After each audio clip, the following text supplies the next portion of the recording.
RPG Lessons Learned. When the game is over, when your players are gone, that's when lessons are learned.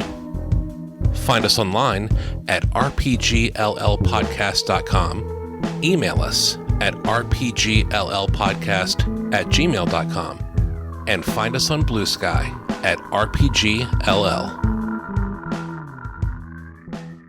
Hello, everybody, and welcome to another episode of the RPG Lessons Learned podcast. I am here with Dusty. Dusty, how's it going? Tanner, it's going great. How about you? I'm doing great. I'm Tanner. I'm your other host for now, and we are talking about a game, again, that we just ran. We've gotten into this habit lately of just kind of wanting to talk about the games immediately after we run them and our thoughts about them. And I kind of like it. I don't know if I want to do it forever. I think we said that last time too, but if we have thoughts on the top of our head, I think we should just talk about them, right? I completely agree. So you ran me through an adventure called, what was it again? Agents of Desire in Cyberpunk RED. Agents of Desire. And now, is this adventure part of the so-called beginner box? It is not. It is from a release called Tales of the Red Street Stories, which is an adventure compilation that they put out actually very recently. I think it came out like last year. And this adventure was written by Neil Branchino. I'm sure I'm pronouncing your last name wrong, Mr. B, but I liked this adventure. It was the clear standout from the ones that I've kind of browsed through, and that's the one I ran you through. Tanner here with a quick correction before we get too far. I mistakenly attributed this adventure to a Neil Branchino. However, they were just the illustrator for the key art for this adventure. Cyberpunk Tales from the Red does not credit specific writers with adventures. However, the writing and design is by Fran Stewart, Jay Parker, Melissa Wong, Mike Pondsmith, Monica Valentinelli, and Trace Wilson. So some or all of those people contributed to the writing of this adventure. Back to it. But yeah, we are using basically still the beginner rules of the Cyberpunk RED rule set, but an adventure that was not released with the beginner rules. And what was the actual product name for the beginner rules? It's called Easy Mode. Easy Mode, because I knew it wasn't the beginner box. Yeah. Easy Mode, got it. So I really enjoyed this adventure. Did you enjoy running it? I did. It was a little tricky to kind of find the information that I needed. It's not an adventure that is laid out the way that I would lay out for my brain. But looking at the other adventures, I think that's just kind of their house style of how they construct and lay out these adventures. But yeah, it was great. I would have taken more notes about stuff next time, I guess, is what I would have done. But I really like this adventure. I was impressed by it. I love the theme of it, and I think it's safe to say we're going to spoil the adventure, right? By talking about this. Absolutely. So Neil, great job writing the adventure. Anyone else who might play it as a player, you should probably stop listening. If you're a GM, listen away, because the spoilers will help you prep if you ever want to run this adventure. Do players listen to RPG podcasts? No, players are lazy. They don't buy books. They don't listen to the podcast. They don't watch the YouTube videos. Sometimes they don't even bring dice to your house. But players, some GMs are players in other people's games. So I guess it's good to have the caveat anyway. That's true. Fair enough. Yeah. So, yeah, what did you think? Our chief complaint last time, if I remember correctly, was that the adventure that we ran was fine. The rules we liked. It did not feel like Cyberpunk. This time it did. I would say specifically, it feels like the closest analog that I have to Cyberpunk, which is that I played the entire game Deus Ex, not the one released in 2000 and not the very most recent one, but kind of the first one that was released in a modern way. I had it on Xbox 360, and I beat that game a couple of times. I loved it so much. And I really felt like I was playing that game. Awesome. That's great. Yeah. Deus Ex games are famous for being kind of immersive sims with lots of things to play with, passwords to find, exploration, exploiting the information that you got. Is that kind of what this felt like? It is. I got to hack some stuff, which was fun. I got to deal with cybernetically enhanced people, which was fun. Me relating it to Deus Ex might explain why I was so quick to go to violence in that one scene where I was being roughed up by the security guard. I immediately tried to shoot him, which in hindsight maybe not the best idea, but I was really channeling Deus Ex. So yeah, the basic story for this one, again, spoiler alert, is that you get hired by a guy who thinks that his fiance has gone missing from a restaurant, and then through the course of the adventure and the investigation, you realize that she is in fact an AI that lives in his head, and what was stolen was his phone. I guess she lives on his phone, and she was stolen by ne'er-do-wells who want to copy her and sell her. You caught on to the fact that she was an AI pretty quick. Did that feel bad? Was there ever a doubt in your mind once you thought, like, oh, she's an AI? When you said clearly a woman lives here, when I searched the apartment looking for like toiletries and stuff, I had doubt in that moment, but only briefly. Did it bum you out that I picked up on it so fast?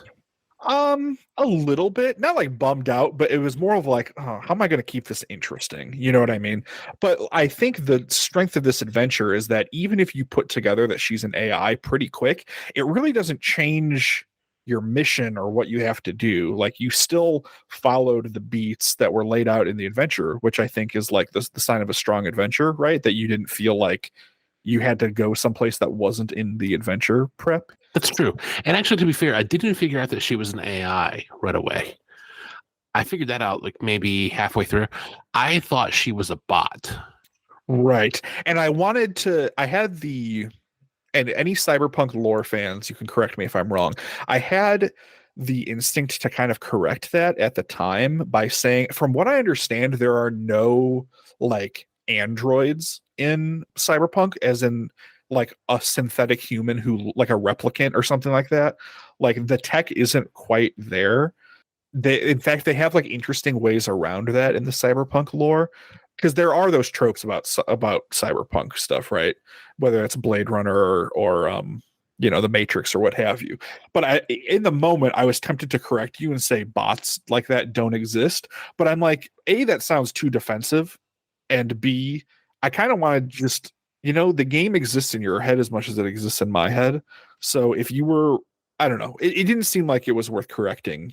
Yeah, and I was specifically channeling a movie that I told you about, Cherry 2000, very B movie, Melanie Griffith, where this rich guy goes out into the wasteland to find his way to a bot factory to get parts he needs to resurrect his bot girlfriend, but falls in love with a real girl along the way.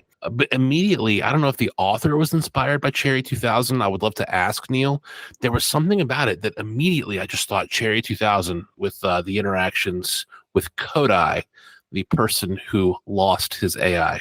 Mm-hmm. Yeah, that was the basic structure of it. It evolved kind of a bit of an investigation, and then you eventually confronted the thieves and shot them to pieces and retrieved the phone, and then kind of you left Kodai. You didn't and or couldn't convince him that the AI was an AI. He had a mild case of cyber psychosis, and Lotus LaMarche in the process of like developing the AI from the murder of his fiance kind of like blanked out his memory about that. But yeah, it was kind of a cool thing. There was some stuff that you could have like looked at her employment records and found out that she hadn't been employed for 10 years, and you could have looked at the newspapers and found that a body matching her description was found in a dump 10 years ago and stuff like that. So like there were a lot of ways, which I think is good, to figure out that all is not what it seemed, right? That's fair. Were you surprised when I killed the two phone thieves? Not really. We rolled again on your life path, and you came out as a pretty violent guy who cared about the money again. Oh, we should say you're playing a different character this time, right? Yes. I wanted to get more into the hacking, so we played a more techie character. Yep, the class is called Tech, and he's in the main book. His name is Torch, and that's who you're playing as. A little bit. I would have thought that you played this like a first person shooter and not as a detective all the time. And I think that's fine, because again, I think this scenario was robust enough that it kind of allowed you to do that. I will say I did have to do, not fudging, I had to do a little bit of like, I'm not going to kill Dusty as the police arrive in this encounter as you try to do like shoot a bad guy in a high class restaurant. Like normally the SWAT team would roll up and there would be three of them and you just get blown away. I did have to kind of fudge the adventure a little bit to let you get away in that moment.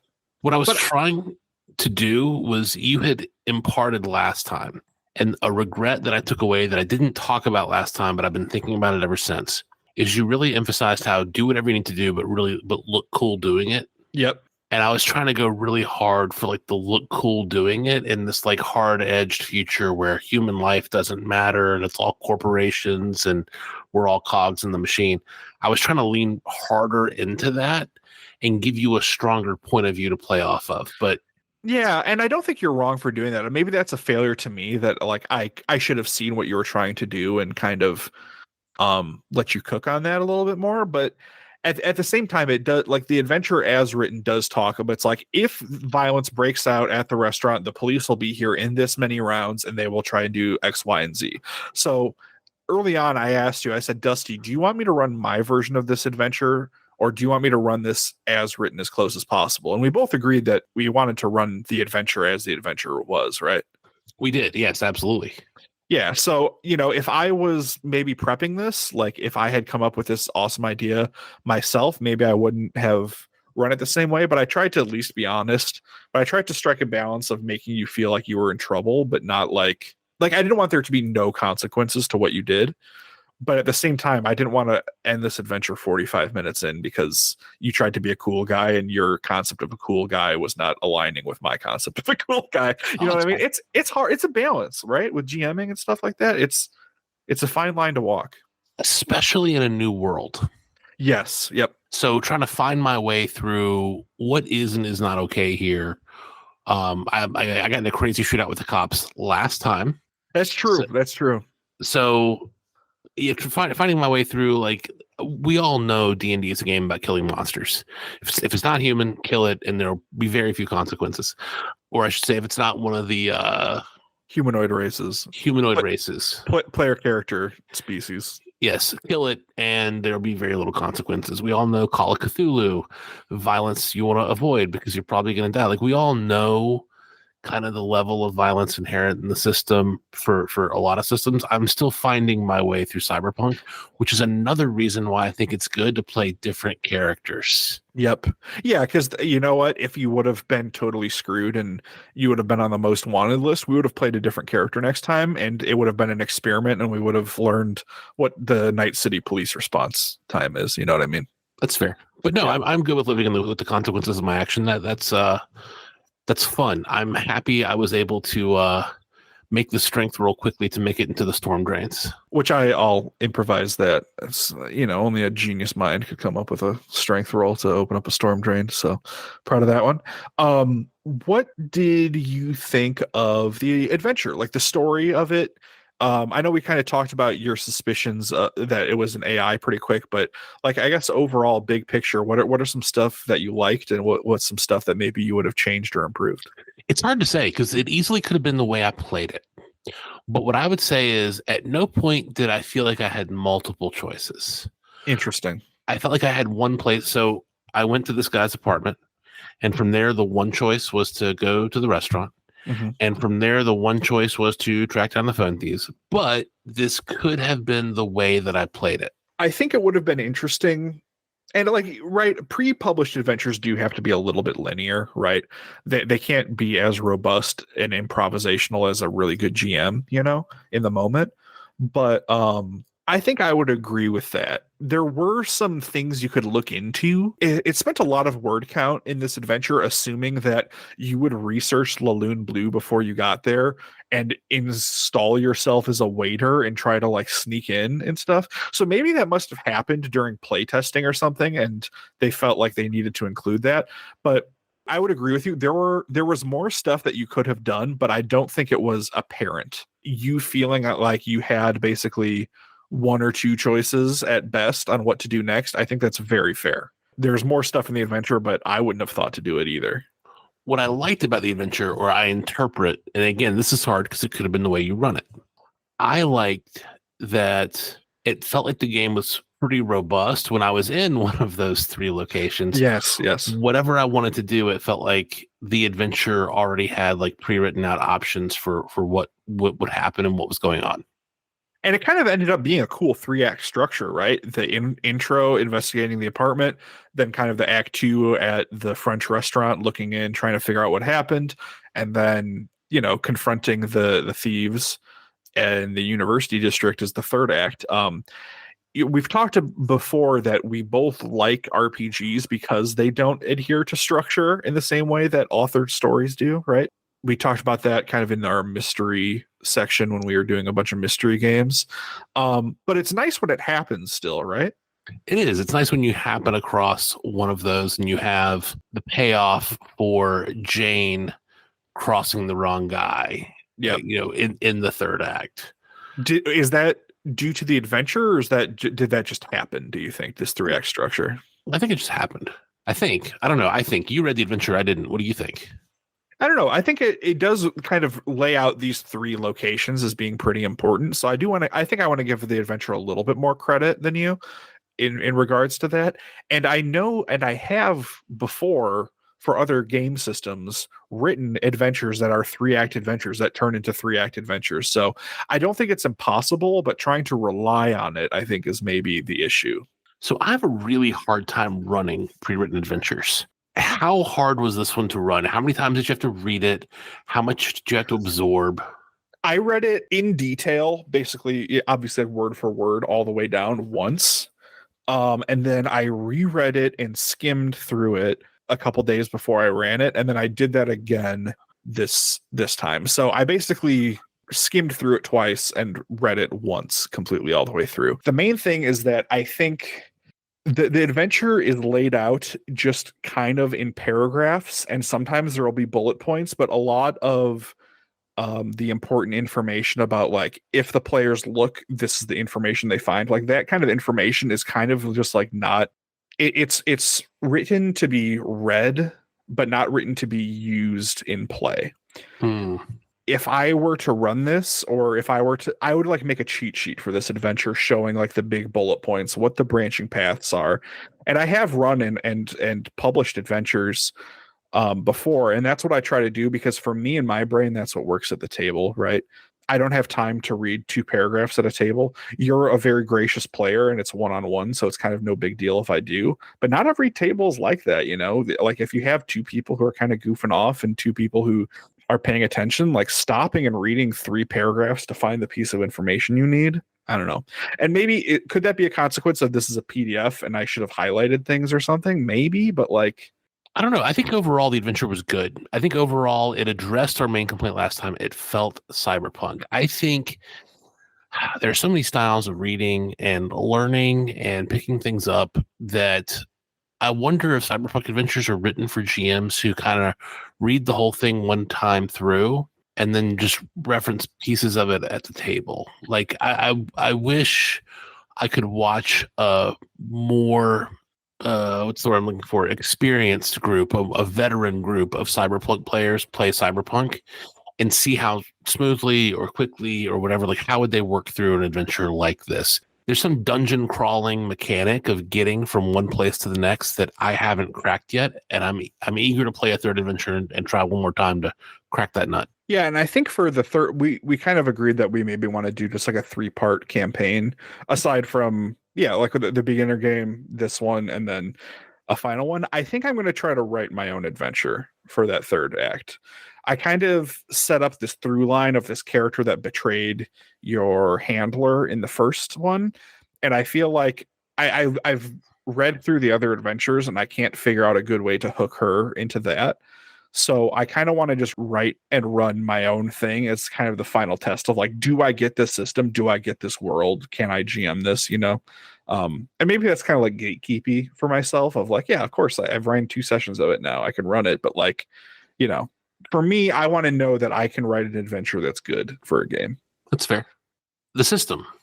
Again, I like the D10. I like that you have a 10% chance of a crit fail and a 10% chance of a crit hit, because those came up several times and each time it felt dramatic and fun. it mattered each time that you got a Yes. success or crit fail. And like we said before, like your each point on a D10 is like so much more competency. Like I think on your highest roll, you had like a plus 13 or something on your best skill. And at that point, it's not a D10 plus 13. That's a 13 and throw a D10 on top of it too, right? Yeah, it was crazy. Like I think it was actually a plus 16, and a lot of the DCs you were setting for me were 17. So I was like, don't roll a one. I had a Yeah. 90% chance of success. And even when you had me roll a 21, I remember thinking, all right, 50-50. Yeah, that's interesting. I was like making that electronic security tech kind of matter for more things than it should because it's a pretty big skill list, but that seems like an incredibly good skill to have very high, right? Well, also, I said last game that I wanted to hack more, and I was making more of an effort to use a hacker character to hack more. So Yeah. no, I don't think we messed it up. Okay, Um, cool. Yeah, I think I it didn't want it was to feel boring that you were just like so godly at this one skill that you could just use it like that was your win button for every situation. it felt good to be good at something, and I couldn't use it to win firefights. That's true. That's true. Yeah. So, Agents of Desire. Any other stuff any other things that come to mind about it? Would Well, you there's recommend this? Yeah. Go ahead. I would recommend it. There's the elephant in the room. This Yeah. is the second time we tried video and voice through Roll20, and second time it worked horrifically.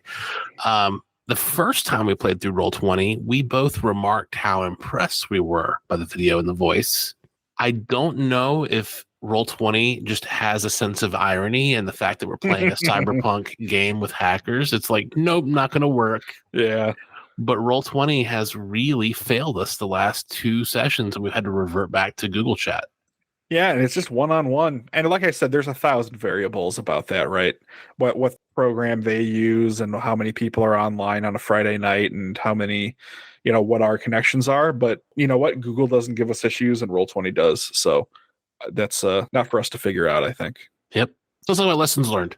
One is we've said it before, we'll say it again. Keep playing new systems, and new systems are fun. I don't think I gave Tanner the best time as a GM I possibly could have because I think I went off the rails a little bit here and there, but that's part of feeling your way through a new system. And I love that line from the 1984 Dune that without change, there's something in us that sleeps and the sleeper must awaken. It's fun to play a different game and kind of wake up different parts of your gaming self where you don't just kill the kobolds. And I've learned that this session. Yeah, absolutely. It's not like I want to play Cyberpunk every session for the rest of my life.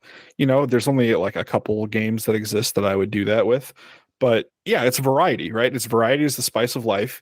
It's like getting a new palate, like going to the Indian restaurant next to your work instead of McDonald's every day. Like try new stuff. It makes it expands your horizons. It gives you new tastes. And I think that we're both liking the game a fairly decent amount. So I think it was a win for us. Lesson learned number 2, make yourself a cheat sheet for a pre-made adventure. I wish I would have done this. I had thought about doing it. I'm like, man, like when I was prepping this, I was like, I could see a situation where I get really lost and really mad at this adventure. And that didn't happen. But I would have loved to have like a stopgap cheat sheet so that with the easily referenced information or, going through my PDF and highlighting stuff. So I would say, even if you're running a pre-made adventure and you get it, still give yourself, if you're a note taker type like I am, give yourself a cheat sheet and it's going to make the game easier for you and that's going to make the game better for your player. Lesson learned number 3 for me is incredibly practical. You didn't notice this, but I had a splitting headache for the first 10 minutes of our play. Oh, no.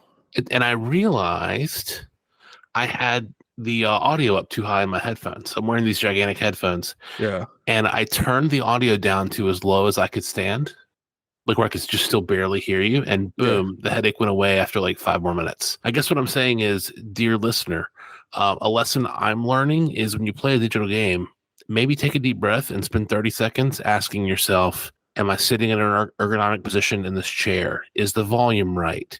Am I comfortable? Like, is everything close at hand? Like, spend a minute on your comfort, because I lose myself in the game. Like, if I don't stop and think about, am I comfortable? Take a minute, think about your comfort. Yeah. And I'll say that extends to physical in-person games too, right? Like basically show up to a game giving yourself the best chance to have a good time, right? So eat beforehand, drink some water, have what you need to be well rested, respect your other players, and if you're not feeling good, obviously you can always call off, but like try and make an effort of being kind to yourself and being good to your body and your situation, because these are kind of intense games. It's not like playing Go Fish with your uncle or whatever. Like you're expected to be present and thoughtful and engaging and social. So whatever it means to you to kind of be ready for that, I would encourage you to do so. And I've got one more lesson learned. I don't know if you do. Oh, number 4. That's rare that we get 4. It is rare that we get 4. I would say people talk about a session 0 a lot. When you're feeling out a new system the way Tanner and I are, I wish that I had taken 30 seconds at the beginning and gone a little metagamey and said, what's the tone of this adventure? What movie are we emulating? Like just some simple question like that. Like, hey, what movie, what show, what am I thinking here? To kind of help me set the tone. I wish I would have asked that question, and I will ask that question on our third time out. Awesome. Well, I'll have to have an answer for you then, because I don't know, if you put me on the spot, I would have been like, Blade Runner. I don't know.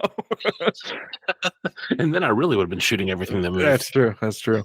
And what's challenging is that I don't know if we've seen all the same movies. You want to come up with like 2 or 3? Well, you've given me something to prep for next time. I appreciate that. All right, cool. Well, hey, thank you for listening.